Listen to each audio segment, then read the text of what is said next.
आज हम next topic start कर रहे हैं, that is percentage composition, empirical formula and molecular formula. छोटे छोटे फॉर्मूलाज बेस्ड टॉपिक हैं ये, इन पे न्यूमेरिकल्स बनते हैं। तो लेट्स सी, थोड़ा सा ध्यान दें। देखिए, सबसे पहले मैंने यहाँ पे डेफिनेशन ऑलरेडी लिख दी है for the sake of our convenience. It is the number of parts by mass of that element और constituent present in 100 parts by mass of the compound. यानी जिस भी एलिमेंट की हमें परसेंटेज कंपोजिशन निकालनी है वो लेंगे हम अपॉन टोटल मास, जो मॉलिक्यूलर मास है जो पूरे कंपाउंड का है वो, और मल्टीप्लाई बाय 100 कर देंगे। यही डेफिनेशन में लिखा है। डेफिनेशन फॉर्मूला, डेफिनेशन अगर याद है तो फॉर्मूला बना सकते हो, फॉर्मूला याद है तो आप डेफिनेशन लिख सकते हैं उसे देख के। तो देखिए, यहाँ पे मैंने लिख दिया है परसेंटेज ऑफ द एलिमेंट। जो भी एलिमेंट मुझे लेना होगा वो यहाँ पे लिखा जाएगा। Number of parts by mass of the element है ना, वो यहाँ पे लिख देंगे उस एलिमेंट का जो मास होगा, upon molecular mass of the compound, पूरे कंपाउंड का जो मास होगा वो हमें नीचे लिखना है और उसे 100 से मल्टीप्लाई कर देंगे। यहाँ पे देखिए मैंने एक न्यूमेरिकल डाला हुआ है इस फॉर्मूला के ऊपर बेस्ड। देखिए, calculate the percentage composition of the various elements in MgSO4। तो यहाँ पे कंपाउंड कौन सा है हमारा, MgSO4 है। ओके, और परसेंटेज कंपोजिशन जो है ऑफ वेरियस एलिमेंट, यानी हर एक एलिमेंट की परसेंटेज कंपोजिशन पूछी हुई है इसने। तो वन बाय वन स्टार्ट करेंगे हम। देखिए, जो MgSO4 है, MgSO4 ये किस किस से मिलके बना हुआ है, मैग्नीशियम, सल्फर और ऑक्सीजन। ऑक्सीजन कितने हैं, 4 ऑक्सीजन है, एक सल्फर है और एक मैग्नीशियम है। मैग्नीशियम का जो मास होता है वो कितना होता है, 24। सल्फर का होता है 32 और ऑक्सीजन का कितना होता है 16। लेकिन ये कितने टाइम ले रखा है, 4 टाइम, तो 4 से मल्टीप्लाई करना पड़ेगा। आप इसे टोटल कर ले, मास आ जाएगा, ये आ जाएगा 120।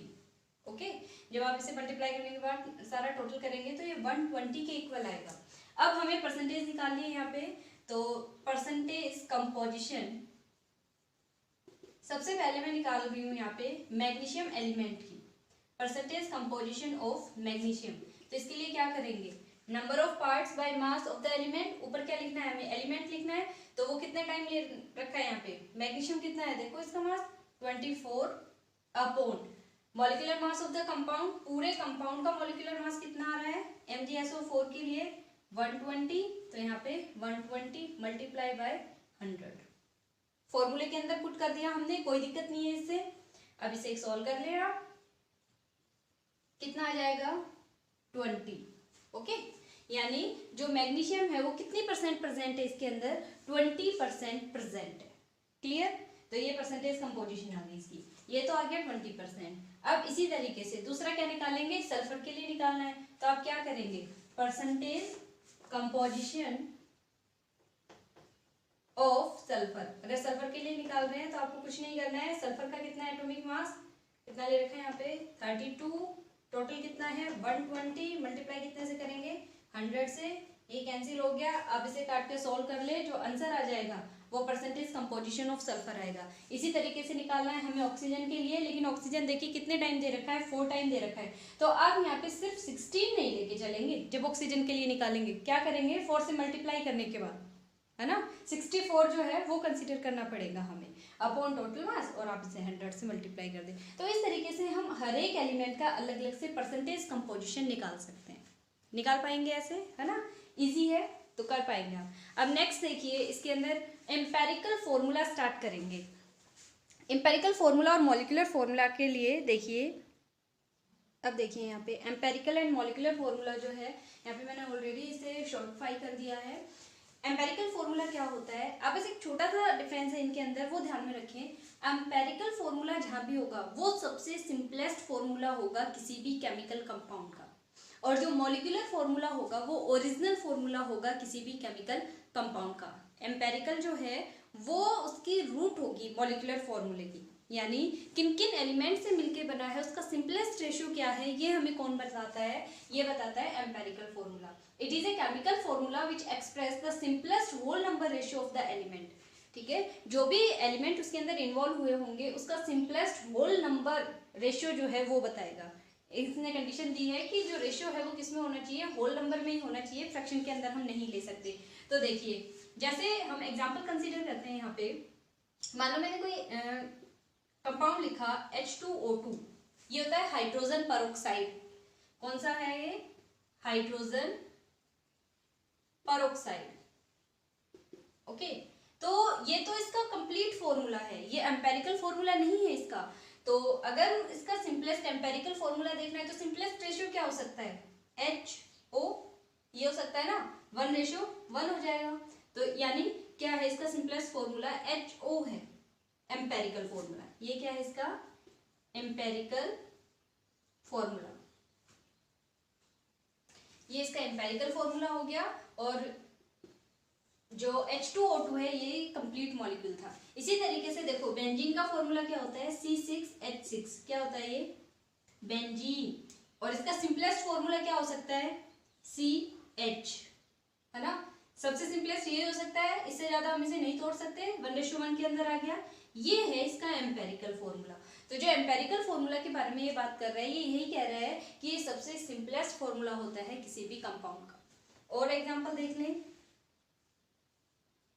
C6H12O6 है। ओके, अब इसका ये तो मान लो ग्लूकोज मॉलिक्यूल है, इसका एम्पेरिकल फॉर्मूला अगर बनाना है तो क्या करूंगी मैं, सिंपलेस्ट आप देखिए, आप सोचो क्या कर सकते हैं हम, CH2O, ये हो सकता है इसका CH2O। यानी क्या किया मैंने, सबसे सिंपलेस्ट कब हो सकता है, अगर मैं इसे 6 से डिवाइड कर दूं तो क्या होगा, कार्बन हाइड्रोजन जो है वो 2 टाइम्स और ऑक्सीजन जो है वो सिंगल टाइम। तो ये इसका एम्पेरिकल फॉर्मूला बनेगा, इससे ज्यादा सिंप्लीफाई ये नहीं हो सकता, होल नंबर रेशियो में नहीं हो सकता। ओके, तो ये एम्पेरिकल फॉर्मूला है। अब मॉलिक्यूलर फॉर्मूला ये कह रहा है, ये भी केमिकल फॉर्मूला ही होता है, लेकिन ये एक्चुअल नंबर को रिप्रेजेंट करता है मॉलिक्यूल के। जो भी हमारे पास मॉलिक्यूल्स में एलिमेंट्स जो है उनके एक्चुअल नंबर को डिनोट करेगा। यानी एक ऐसा फॉर्मूला होता है, ट्रू फॉर्मूला होता है, ओरिजिनल फॉर्मूला होता है। जैसे CH किसी चीज का एम्पेरिकल फॉर्मूला था, ठीक है, CH एम्पेरिकल फॉर्मूला था, तो इसका क्या मतलब है, इसका जो मॉलिक्यूलर फॉर्मूला है वो क्या रहा होगा, C6H6। ये क्या है इसका मॉलिक्यूलर फॉर्मूला है, क्या है ये इसका मॉलिक्यूलर फॉर्मूला। इसी तरीके से HO एम्पेरिकल फॉर्मूला है, तो इसका मॉलिक्यूलर फॉर्मूला क्या रहेगा, H2O2, H2O2, ये इसका मॉलिक्यूलर फॉर्मूला है। तो आई होप आपको इनके डिफरेंस पता चल गए होंगे कि कब हम किसी फॉर्मूले को एम्पेरिकल बोलेंगे और कब हम किसी फॉर्मूले को मॉलिक्यूलर फॉर्मूला बोलेंगे।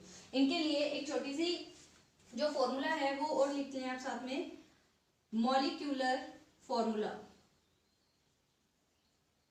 किसके इक्वल होता है, molecular formula, it is equal to N into empirical, M into empirical formula, ठीक है, where N is equal to 1 2 3 and so on, कुछ भी हो सकता है।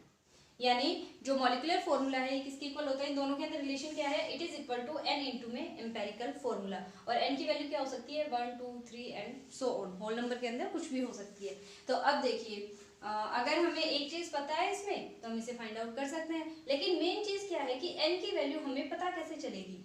अगर एम्पेरिकल फॉर्मूला हमारे पास है, जैसे मान लो ये एम्पेरिकल फॉर्मूला है और हमें N की वैल्यू पता चल जाए, तो आप जैसे ही मल्टीप्लाई करेंगे मॉलिक्यूलर फॉर्मूला में कन्वर्ट हो जाएगा। जैसे देखिए HO को अगर मैं 2 से मल्टीप्लाई कर दूं तो क्या होगा, H2O2 में कन्वर्ट हो जाएगा, और HO का जो मॉलिक्यूलर फॉर्मूला है वो क्या है, H2O2 ही है, तो यानी मॉलिक्यूलर फॉर्मूले के अंदर कन्वर्ट हो जाएगा।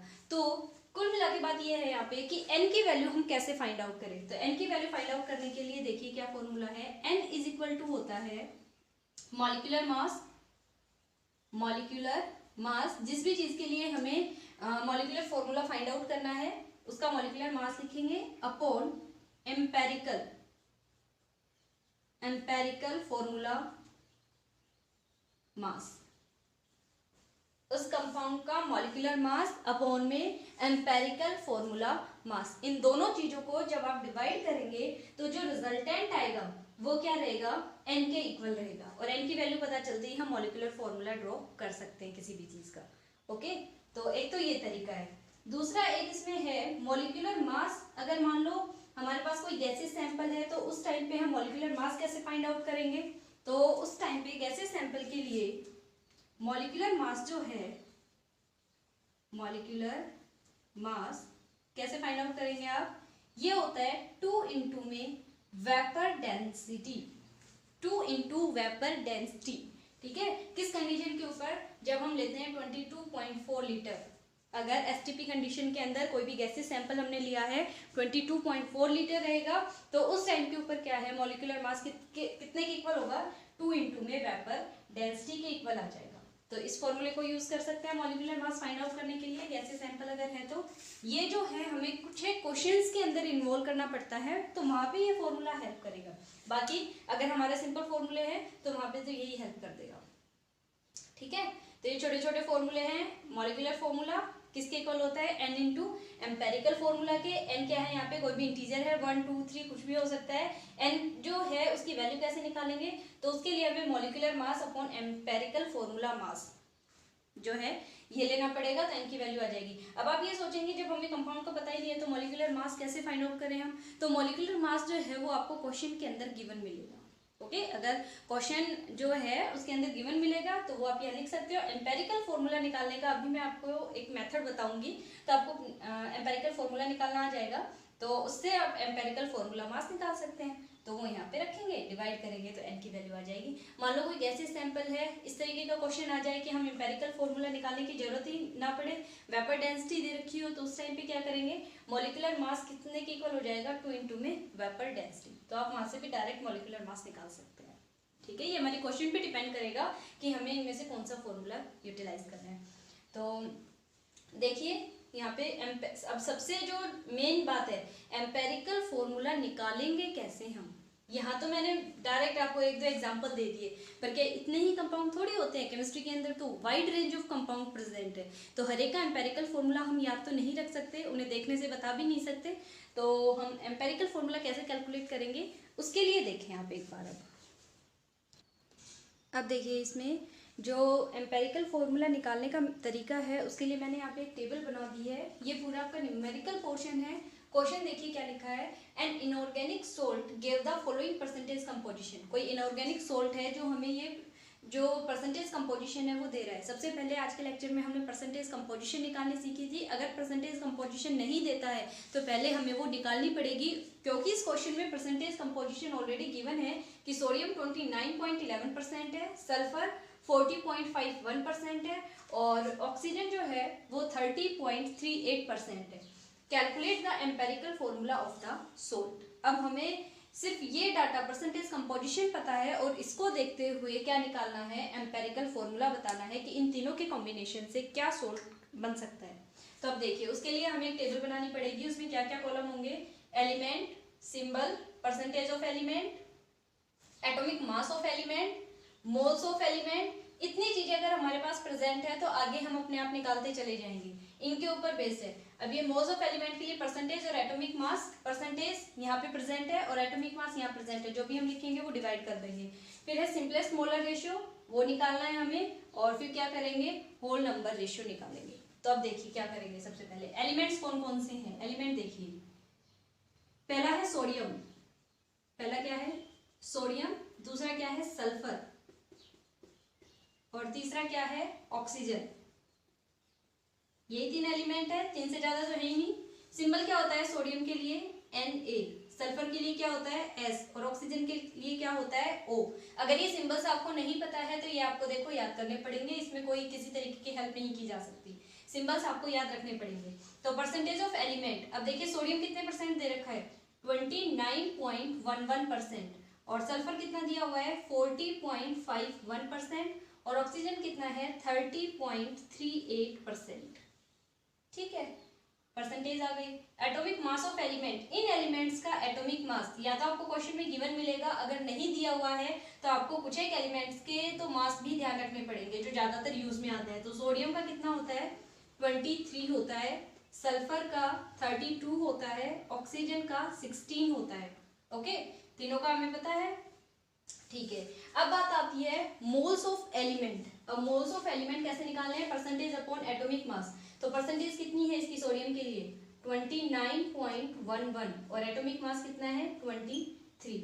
इसके लिए देखिए कितनी है परसेंटेज, जो 40.51 और मास कितना है 32, और इसके लिए कितना है 30.38 अपॉन 16। ये गिवन है यहाँ पे, यही लिख रही हूँ मैं। अब आप इसे सॉल्व करें कितना आ जाएगा यहाँ पे, मैं डायरेक्ट जो इसका रिजल्ट है वो देख के लिख रही हूँ फिलहाल, तो आप सोल्व करेंगे इसे। 1.266, इसका भी सेम है 1.266 और इसका है 1.845 के अराउंड है, ऑलमोस्ट इतना है। आप देख लें एक बार इसे, 97 है इसका, 1.897। ओके, तो अब इस तरीके से, अब देखिए, अब ये तो फ्रैक्शन के अंदर आ गया, 1 पॉइंट में ये सारे के सारे 1.2 है, ये 1.8 है। अब सिंपलेस्ट जो होल नंबर की बात आती है वो तो हम इसके अंदर तो फाइंड आउट ही नहीं कर पाएंगे।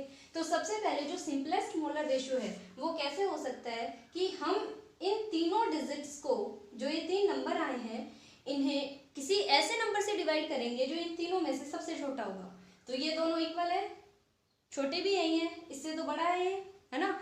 तो क्या करेंगे, 1.266, इसका कितना है 1.266 और ये है 1.897। अब देखिए इनमें जो सबसे छोटा होगा ना जो नंबर, उससे डिवाइड कर देंगे। तो ये दोनों इक्वल है, यही छोटे हैं, इसी से डिवाइड कर देते हैं 1.266 और इसे भी कितने से करेंगे 1.266। आंसर देखिए कितना आ जाएगा यहाँ पे, इसका आ जाएगा 1, इसका भी 1 और इसका जब डिवाइड करेंगे तो ये नियर इक्वल टू आएगा 1.5। कितने के इक्वल आ जाएगा 1.5 के इक्वल। अब दिक्कत ये है कि ये तो होल नंबर के अंदर है लेकिन ये तो फ्रैक्शन में चला गया फिर से। अब मुझे सिंपलेस्ट होल नंबर रेशियो में कन्वर्ट करने के लिए मैं इसे कितने से मल्टीप्लाई करूं, और देखो मल्टीप्लाई भी करूंगी तो मुझे फिर सबके साथ ही मल्टीप्लाई करना पड़ेगा। इसे कितने से मल्टीप्लाई करूं कि ये होल नंबर में, सबसे छोटे होल नंबर में कन्वर्ट हो जाए।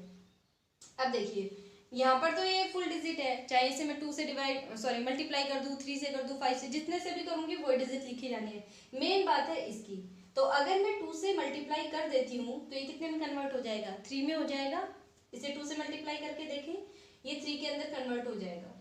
ठीक है, तो 2 से ये भी मल्टीप्लाई होगा, 2, ये 1 को मल्टीप्लाई करेंगे तो 2 से ये भी 2 और इसे 2 से करेंगे तो ये 3 में कन्वर्ट हो जाएगा।